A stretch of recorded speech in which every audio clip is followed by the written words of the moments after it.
3, 2. What's going on, D? How you doing, Nothing man? much, man. How you doing, brother? How You you know, been?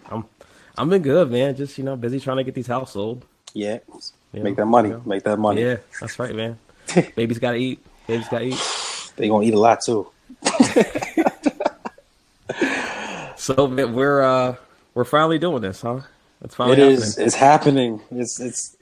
You are you I feel like nervous? it's a little bit. I feel like it's been a Okay. long time coming now, dude. Like we've been talking about this for like years, and it's like Yeah. we're finally just like let's This just was record it like and see what happens. this was like pre-marriage, pre-babies. Like that's how long this Oh is. yeah, oh Yeah. yeah. Life was so much simpler then. Like playing Madden, just talking, no worries at all. Like now Yep. it's bills and responsibility. That's how long Oh we've been yeah, talking about this. yeah. Oh yeah.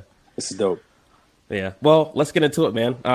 Welcome, listeners. Welcome to the New Block Nerds podcast. I'm your Yeah. host, Chris, aka Prince, with my homie and dear friend, Deron, aka the Medic Grizzly. Let's go. Here to talk to you guys about all things nerddom, comics, fantasy. All the things we love to talk about. So, I really wanted to, when me and Deron were talking about putting this thing together, we really wanted to like start talking about the Game of Thrones books. So like, Deron, I don't know how you got exposed to the books. I was a show watcher first, Okay. and I told myself that I was going to watch through the entire show before I got into the books.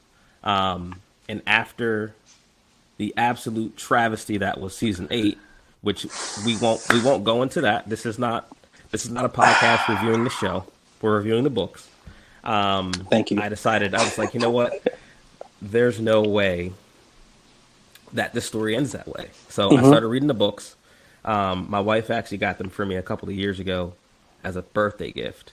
And Okay. I read all 5 of them in like a couple of months. Like I burned through them. Oh, you're a G. So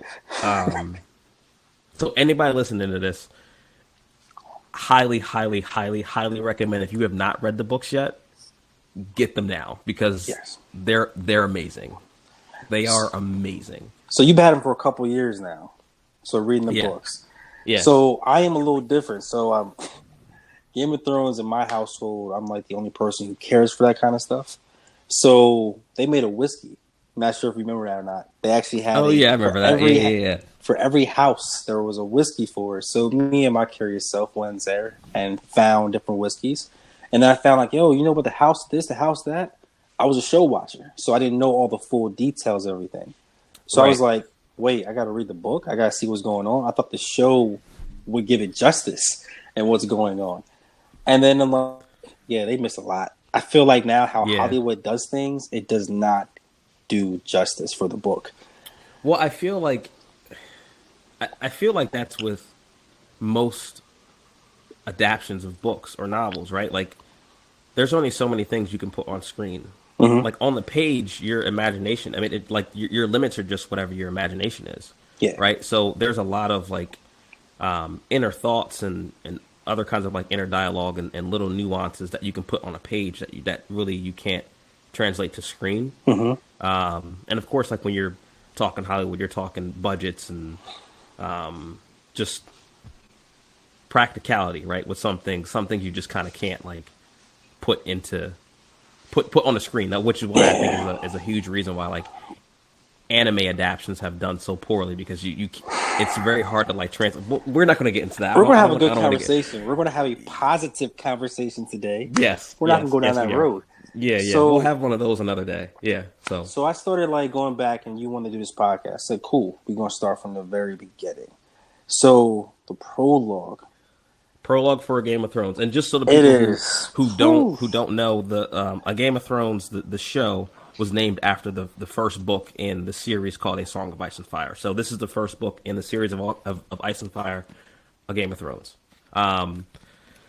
So Duran, you wanna start us off? Kind of give us a little bit of the lay of the land here, where we're at.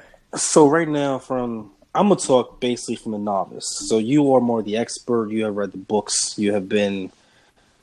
I am just like the rookie on campus. And today I re-listened and reread the books. And oh my, Just so am I. Yeah, I there's a am lot a here in this prologue. yes, a lot. So Yeah, originally, start off with you have the old man. It's been there for 40 years in Jaren. Actually, Night's Watch. Then you have the young, basically like arrogant prince. You want to basically put him as in the yeah, household Sir bloodline. Waymar. Yes, and then you have the middle one where I've been there for a little bit. I know what's really cool is going on, but I'm also not as stupid and as I guess you want to put as arrogant as the other gentleman you have. Right, right. And I think I think it starts off like there's the prologue is only 10 pages long, but there's so much good exposition here in the prologue because it kind of paints the world that we're in, right? It gives you a little taste of the world, right? Like you said, you have the old grizzled veteran in Garrett who is the oldest by far of the three rangers here on this 40 mission, right? years. Right, 40 years in service, right? But he's having to take orders from this 18-year-old, I think, or at least I think they mentioned him being 18 years old, Sir Waymar, and they mentioned him being, the youngest son of an ancient house with too many heirs. Again, painting the setting of like the kind of political system that we're in. And really, I love the early sense of like dread and creepiness early on, right? Because both Garrett and Will are like automatically they're letting you know something's up. Yes. I feel weird about this situation where we're tracking these wildlings and they feel uneasy. And again, like you said, this guy has been ranging for 40 years on a Night's Watch. So he's seen and done it all. And he's visibly creeped out. Yes. And like even they mentioned moonlight like at least 15 times in the over prologue. Also, like it's so chilled. It has actually the environment. They want you to know that this is kind of a spooky type environment. So for a 40-year-old veteran to feel spooked out, something's off. Something's not right at all. Right. And this is what I love about George's writing is it's so he does horror really well because he's laying the like at this point we don't know anything. No, right? who the wildlings are, anything. We don't know anything, but there's an uneasiness about reading about what it is that they're doing because of how the characters have some of their inner thoughts. I even even though Sir Waymar is kind of like brushing all these feelings off when he's saying, there are things to be learned even from the dead. And now hindsight's 2020, but I read that the second or third time and I'm like, oh boy, go back, go home. And literally he said, go home. I don't feel right. Let's go back. It does not feel right. That's literally the first words of the prologue is we should start back. Let's get back. And I'm like, yeah, you should. Like you should. If you know what's gonna happen, you definitely should get a bounce back. You should. But even like the veteran actually showing that like, hey, listen, you're a young guy. I'm telling you, this don't feel right. Right. But then you still have the young grasshopper, the one that wants to prove himself, the one that the bloodline is saying this, the one that has the nice uniform on. The sword right. looks He's got like the fancy clothes. He's got the bigger horse. You know what I mean? His gloves are all nice. His boots are nice. He's trying to be the man, but it's never been the man. Castle forged, right? With the jewels on and everything. Like you want to make. They made sure you knew that he was from a higher house, and on top of that, foreshadowing how the younger bloodline doesn't matter how long you've been in the game, the bloodlines matter, and how they may have the authority even though they don't have the wisdom. They should not be in charge, but they all think they know everything. Exactly. So that brings us to the next part here, like in the prologue. So Garrett is kind of going back and forth with Sir Waymar, saying, "Hey, look, Will says that they're dead. It's good enough for me. It's getting cold out here.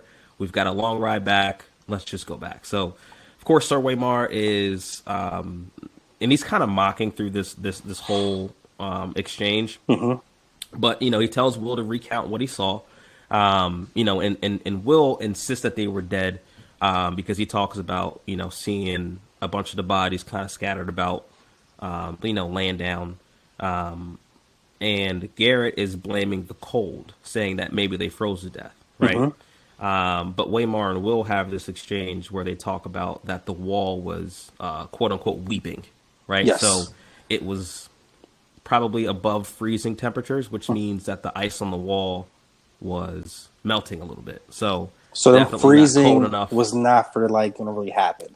Exactly. And they also Exactly. mentioned how, like, for people of viewers who not read this book or listened to this book, that they were searching because the wildlings, they were, I guess that was their objective. And that Will was also noted in this book as being very stealthy, extremely quiet, and he knew what he was doing, accurate. He's been there for 4 years. His first time actually Right. being outside the watch, but he was known for being a good recon person. So Right. he is not like it's not a credible source of what's going Right. on. So when Royce is like, "No, I'm challenging everything you're saying," that's just him being him, the new guy on the block, trying to basically show everybody that I am in charge and not Right. listening to wisdom. Right. So, and again, you know, we talk about the George's writing and like how he writes scenery and how he kind of like makes inanimate objects seem alive, right? Like, so after Waymar orders Will to take them back to the wildling camp where he discovered the bodies, you know, I love some of the phrases that George uses, like talks about Waymar's cloak stirring like something half alive, or Garrett telling him to listen to the darkness. It's like it creeps you out. Like you know that there's something monstrous out there, and they're trying to tell this guy Sir Waymar, like, hey man, this is a terrible idea. But even they don't know what's going on, right? No, not at all. Until of course, you know, they get back to the spot, and Will discovers that the bodies that he just saw Are gone. are now gone. They're gone. They left the weapons, everything, just gone. So he is in full freak out mode, Yes, right? because you know what he saw. Because he knows what he saw, Yes. right? And so Sir Waymar seems to again be the only one who's not uneasy about all this, because maybe I guess he just figures Will thinks that they were dead, but maybe they were just sleeping because Because it was too. there was Because there was exchange no in the blood. book. Yes, there's no blood. Right. So like maybe he was sleeping, they got up and he left, and Will's like, "Nah, that's not what happened." Right. So Sir Waymar orders Will up a tree to do some recon, to look for a fire, look for any signs of where they might have went. And this is where the juicy stuff happens. I love how it starts out with the others made no sound. So, Like shadows. and we were talking about this kind of off air, about how we thought the show, based on like the description in the prologue alone, just didn't do the others justice, right? Because like when they describe the others in the book, it's almost like their armor or whatever they're made out of is almost camouflaged, right? It's like here they have like the gray green of the trees. Here it's almost like translucent, like ice. They can like shape the ice to different armor and basically do what they want with it. Right. And later on, like in the book series, character Tormund, which everyone knows from the show, refers to them as the Mist, right? So they're almost like elemental in physical form, right? Yes. So, but again, I know I've talked about it a couple of times already about like George's writing. I just love the way that like he describes them as like white shadows, like So let me ask not you like a they're depicted on question. the show. So let me ask you a question. So when Will tried to tell Royce that when Royce put out his blade, they made sure that it looks like it was brand new, unbattled, and then he batted the jewels out, stuff like that. And then Will said you may want to switch to a blade because how the tree limbs were going down, how it'll be like the distance of actually trying to swing your blade.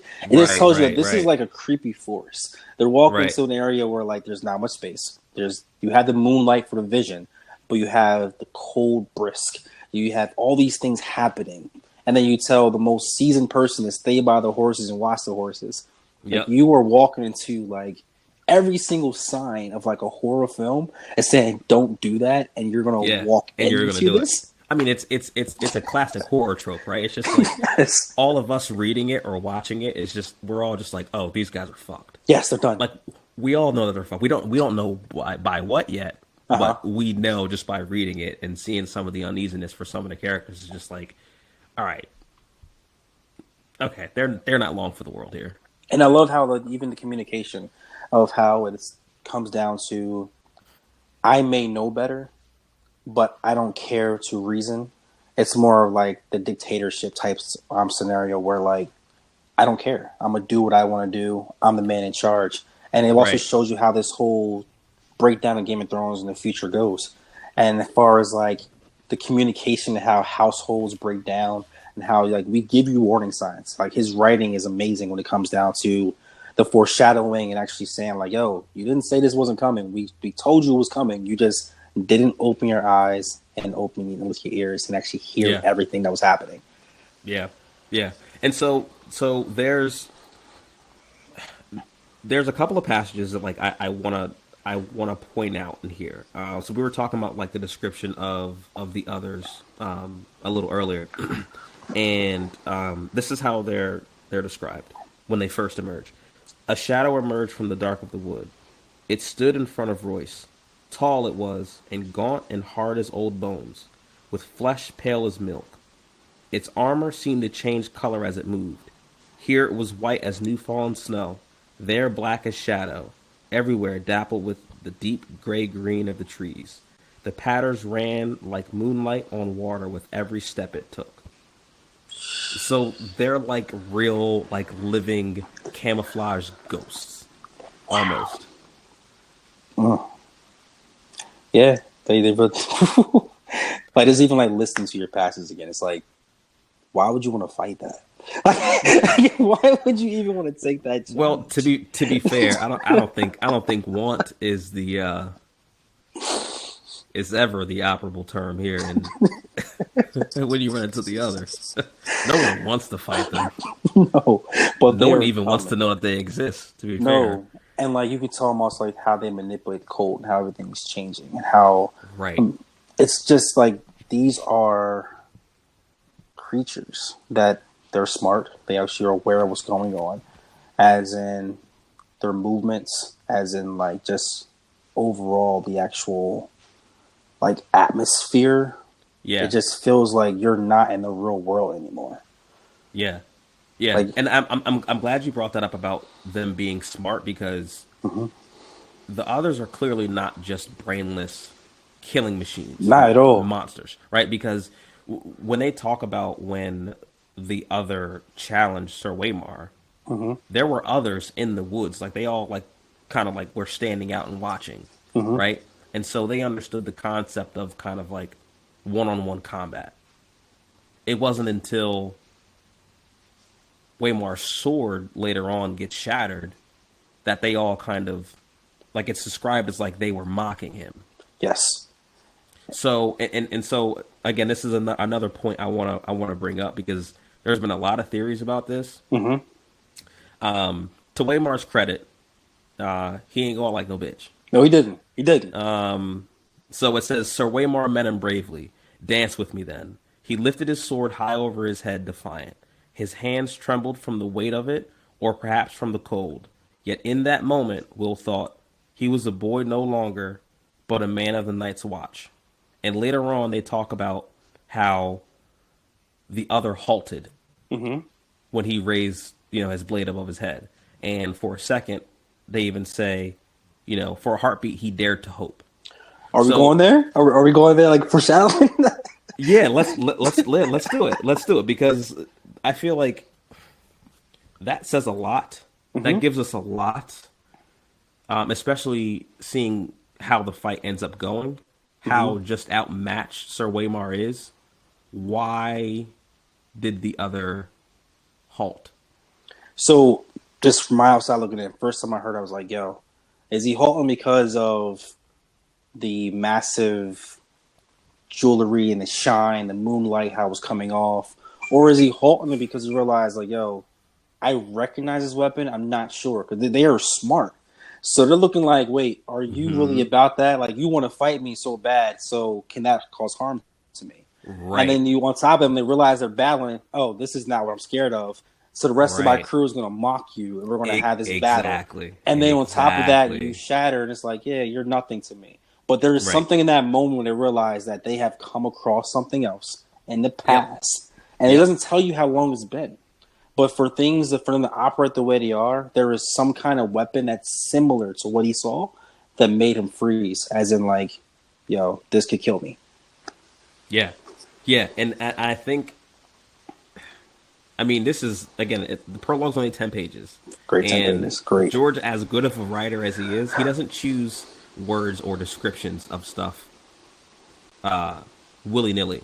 Like, everything is purposeful, right? So if we're thinking about this, to your point, I'm thinking, okay, this has to, if the others are smart, right, and we know in hindsight, right, of course we've read some of the books and seen the show, we know that they're vulnerable to like Valerian steel, Yes. right? So there's been a lot of theories out there as far as like the others halted because they saw the blade and they thought, oh shit, is this the stuff that can kill us? Yeah. And when they realized it wasn't, Game on. they made quick work of them, Yes. right? So it's, you know, we'll this is just a taste, so we're not going to get totally into like all the theories just yet. But yeah, I think that's obviously something to take note of going forward. So like for me, like I'm from my listening to it, I was on the audiobook, I'm just riding around, and like that moment tells me that when he wrote this, he wanted the fans to know that there is something that can beat them, that they are not unbeatable, but at the same time they're not stupid.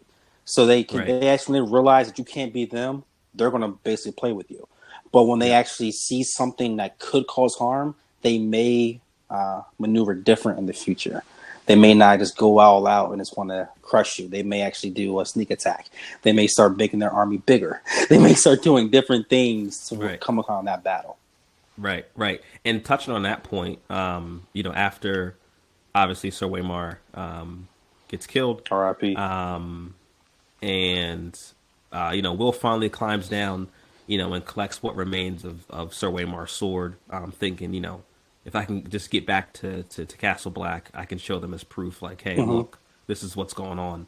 And of course, we have the reveal that dead Sir Waymar raises up, and they describe his eyes as burning blue. And this is another thing I really like about like the language about like how George talks about ice and fire. Because remember, the series is called A Song of Ice and Fire.